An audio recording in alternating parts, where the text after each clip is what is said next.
Hello and welcome back to the channel. My name is Johan and I'm a typical Dutchman, and I often wonder, why is there such a big gap in the understanding between Europe and the US? What's making this that we don't see the way we like to see each other? Where is this coming from? And so I dive into the US history to see if I can find the origins of those differences in views for the Europeans or the Americans. What is missing in the teachings in Europe or in the United States that creates this gap of understanding between those two great nations? And I'm going to find it out by looking at history. And if you want to look together with me, then click this like button and subscribe so that we can together bring the two nations closer to each other. And to do so, I'm going to look today and react today to the history of the USA, the American Revolution, and the War for Independence. And I already have seen all the other videos about how the 13 colonies came to life, and the Boston Tea Party and the Boston Massacre and all the acts that were posed from the Britain to the United States to the colonies. So now it's time to dive into the War for Independence. So let's see how this went down. We can say without exaggeration that the birth of the United States of America has changed the world. The establishment of the first independent country in the British territory initiated the destruction of colonial European empires. The creation of the United States was a successful example of how the colonists organized their own country, which later became the most powerful nation in the world. By spreading the ideas of enlightenment, American intellectuals have confirmed the ideals of government accountability to its citizens and expanded the political rights of the majority of the population. This political atmosphere laid the foundation for the future Republican structure of the USA. And if you look at this map, you only see Georgia and there's North Carolina and Virginia as being colonies and not an entire state. So I want to, but maybe later on in another video, I want to wonder how did the states became a state. This is only a large colony, and if you put this all together along the coast, it's a lot of colonies, but altogether there are only a few states and not the entire landmass that we now know as the United States of America. But I will find out sooner or later. Regarded as one of the most democratic regimes. The conflict between the colonists and Britain arose primarily for a number of economic reasons. First, the British central government exploited the colonies through increased taxes. For example, according to the Draft Act of 1765 on stamp duty, a resident of the colony had to pay £10 to a notary, compared to £2 of notarial fee in England. Whoa. That's not fair. 10 versus 2. It should be 10 on both sides, but not 10 on one side and 2 on the other. In addition, alcohol, coffee, chocolate, and fabric were subject to higher taxes in the colonies than in Metropolis. One of the most popular beverages in North America was tea, which was taxed by Metropolis with additional duties ranging from 5% to 25%. Secondly, the maritime trade between colonies, as well as with other countries, was prohibited under the Navigation Acts. This caused significant damage and slowed down industrial growth. Due to You see this? This caused significant damage. These close-ups. Those states are not the only states now. Maine and New York and Georgia, Yorktown, Charleston, North Carolina, Virginia, Pennsylvania. And slowed down industrial growth. Due to the growth of unequal trade with the colonies, the British Treasury received up to £2.7 million. Such restrictions have also led to an increase in smuggling, which has been fueled by high corruption of local officials. In addition, by proclamation of 1763, King George III of Great Britain established a boundary on the eastern limits of Indian lands. The colonists were strictly forbidden from crossing this line. From 1750 to 1770, the population of the American colonies grew rapidly from... But those were the French colonies. It's British America in this map, but those were the French colonies. And this is after, because the taxes were increased after the war, and the French has to give up their colonies towards the British.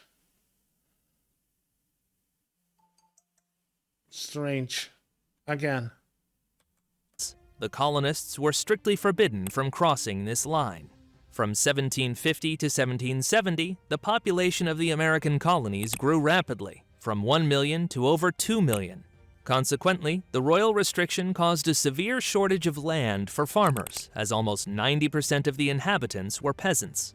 The quartering of the 10,000 soldiers of the Royal Army became a heavy burden for the colonists. The contingent was to be held at the expense of the colonies, and regular salary delays for the soldiers encouraged them to loot the civilian population.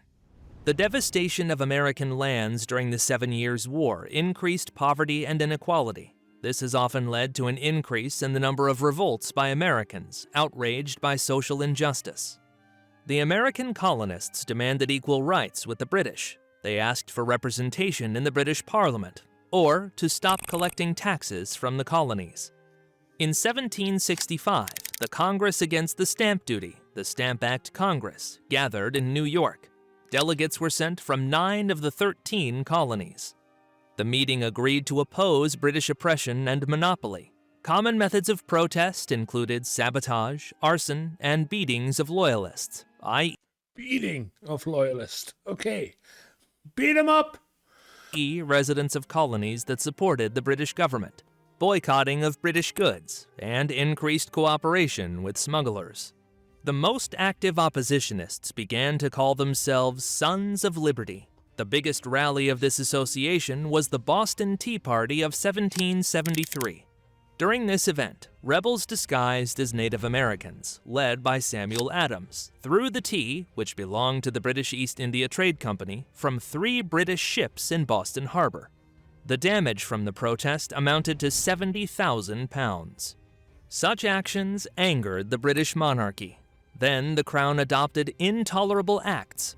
According to them, the trade in Boston port was banned. The autonomy of Massachusetts was abolished. The rights of local judges and legislative assemblies were restricted. Also, the Crown increased the number of British garrisons. In response to the repression, the American Patriots announced the holding of the First Continental Congress in Philadelphia on August 5, 1774. There's the flag.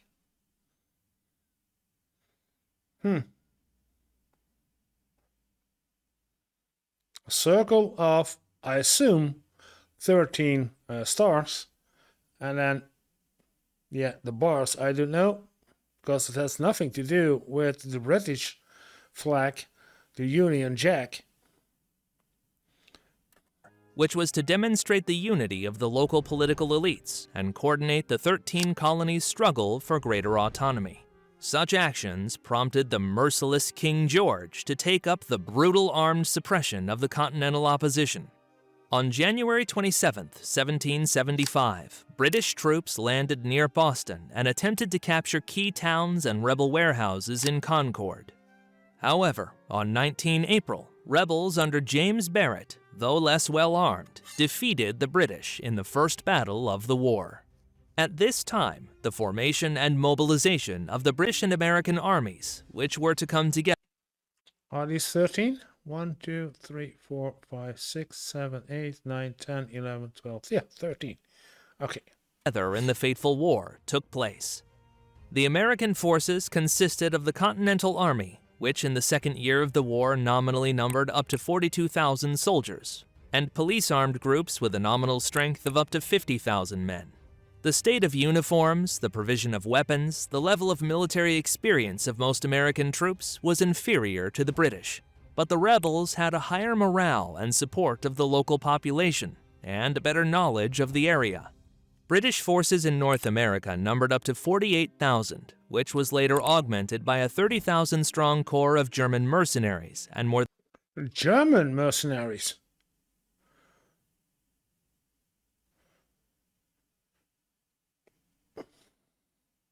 From Prussia, I assume. German? than 10,000 Loyalists and Native Americans, which were allied to the British. Undeniable was the advantage of the British fleet blocking the rebel ports until France and Spain joined the United States. The rebels had some success during the Boston Campaign. During the Battle of Bunker Hill on 17 June, 2,500 Americans and a much smaller artillery were able to inflict heavy casualties on the 3,000-strong British force. Despite the nominal defeat, this battle raised the morale of the revolutionaries. The rebel conquest of the strategically important fort of Ticonderoga in early May 1775 replenished artillery and ammunition supplies and opened the way to Canada. On August 25, 1775, 1,200 Continental Army soldiers, led by Richard Montgomery, marched on Quebec. They were subsequently joined by 1,000 rebels under Benedict Arnold on 11 September. Severe weather conditions, constant skirmishes with British liens, and disease resulted in significant losses to American forces. The combined strength of these armies has been halved. Despite this, in November 1775, the Americans, led by Montgomery, took Montreal. However, the desperate attempt to capture the well-fortified city of Quebec was a complete fiasco due to a disastrous shortage of soldiers, artillery, and shells. Newly arrived John Burgoyne's 9,000-strong British army finally defeated American forces. With the death of General Montgomery and most of the army, the Americans lost the initiative in the Northern Theater of War. Americans joined forces and accelerated the state-building process during the Second Continental Congress in Philadelphia. This Congress of Deputies from all 13 colonies began its work as early as 10 May 1775. Serving as the legislature. In the tumultuous May of 1776, the Congress, at the suggestion of John Adams, ratified the transformation of the colonies into states that gained substantially expanded freedom. Okay, there we see the states. No more colony. We call them states, and each state has its own rights. Established states also received an increase in the number of people with voting rights. For the rebels, official diplomatic recognition by other countries, particularly Spain, the Netherlands, and France, all of which conflicted with Great Britain, was essential. Therefore, on July 4, 1776, the Congress, with the most notable participation of Thomas Jefferson, adopted the Declaration of Independence of the United States of America. This act became the basis of American statehood and proclaimed a new confederal republic. Meanwhile, in March 1776, General George Washington, who led an army of about 16,000 men, managed to reclaim Boston and Massachusetts. Skillfully maneuvering, he won them back from William Howe and his 11,000 British elite army. Having suffered a scathing defeat near Boston, the British regrouped and in mid-July launched a massive landing of up to 25,000 troops near New York under the cover of artillery fire from 40 British Navy ships. American forces in the region comprised up to 22,000 soldiers and militia. British General Howe, with the support of his fleet, defeated an army of revolutionaries until 22 October 1776 and captured New York City. Only 5,000 of Washington's troops remained, and about 6,000 Americans were captured by the British. The British also captured the strategically important fortified Newport. General Howe's forces gradually took over the states of New York and New Jersey. Delay in finishing the Continental Army allowed Washington to regroup near the Delaware River. In a successful maneuver, the United States Commander-in-Chief defeated a corps of Hessian mercenaries near Trenton on 26 December and captured more than 1,000 prisoners, much of the ammunition and artillery. Immediately afterwards, on 3 January, the rebels defeated a small enemy force near Princeton. Throughout the winter, these revolutionary forces terrorized the enemy with successful guerrilla operations and interception of food and weapon supplies. These victories brought about a morale boost for Americans and an increase in the number of volunteers in the Army. The British leadership planned, with the help of troops in Canada, to finally defeat their opponents in the north of New York State and neighborhoods. So there was also a war from Canada to the United States, although Canada was not Canada yet, but British. And then unite with Howe's army. General Burgoyne's army headed south in June 1777.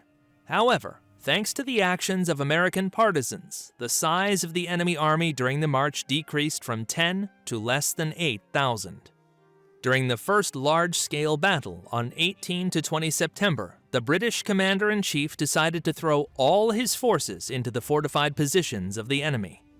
11,000 Americans inflicted heavy casualties on the British and made them wait for reinforcements from the New York group. With no reinforcement in sight, on 9 October, the British made a second adventurous attempt to intercept superior positions near Saratoga. This strategic error led to a crushing defeat, in which the British Army lost more than 1,000 dead and wounded, and 6,000 captured. Meanwhile, Howe, taking advantage of his numerical superiority, decided to strike Pennsylvania and Washington's army. On August 25, 1777, his 15,000-strong army set out for Philadelphia. The 12,000 American troops attempted to stop the British advance on the Brandywine River. However, by means of successful bypass maneuvers, Howe defeated Washington in this bloody battle and continued his offensive against the informal capital of the United States. On 26 September, Philadelphia was captured without a fight by the British. Informal capital, Philadelphia. Philadelphia. Okay. Meanwhile, the troops of the revolutionaries depleted the enemy army with guerrilla actions and surprise attacks on the detached units. Although at that time they themselves significantly lost their combat capability due to epidemics and buried about 2,500 dead because of various infestations. Wow. The grueling war of the American revolutionaries against the British monarchy undermined the latter. This awakened the revanchist hopes of Spain and France, seeking to avenge the British for a series of defeats and territorial losses in the 7 Years' War. In 7 Years' War, yeah. Okay. However, by providing unofficial arms and financial assistance since 1776, the two countries had been slow to contribute troops, fearing greater exhaustion of their own forces and possible open conflicts with Britain and its European allies.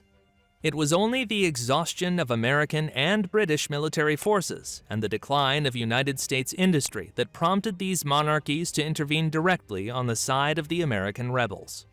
In 1778, the French fleet arrived in North America, defeating one of Britain's main trumps. At the same time, the first French ground forces landed in the northern states. From 1779, Spain also joined the United States. It supported the U.S. Navy and conducted military campaigns in the Caribbean and Florida. The prolonged absence of decisive victories in the northern and Oh, he doesn't talk about the Dutch. We were there too. But as I saw in the other videos, the influence of the Dutch are often left out of the history of the United States. So where are the Dutch? and central theaters of war prompted Britain to redeploy a large part of its troops to the southern states, which were less devastated by war and played the role of a reliable rear for the insurgency. In November 1778, the British landed in Georgia and occupied Savannah on 29 December. They soon easily captured Augusta as well. In October 1779, United States forces under General Benjamin Lincoln attempted to recapture Savannah with the help of French regiments. The attack failed. Henry Clinton's British corps launched a counteroffensive. In March 1780, Clinton and 13,000 soldiers surrounded Lincoln's 6,000 troops in Charleston. The siege ended with the surrender of the rebels on 12 May. The British gained a full operational advantage in the southern theater of war, taking a number of victories over enemy forces at Camden and Guilford Courthouse.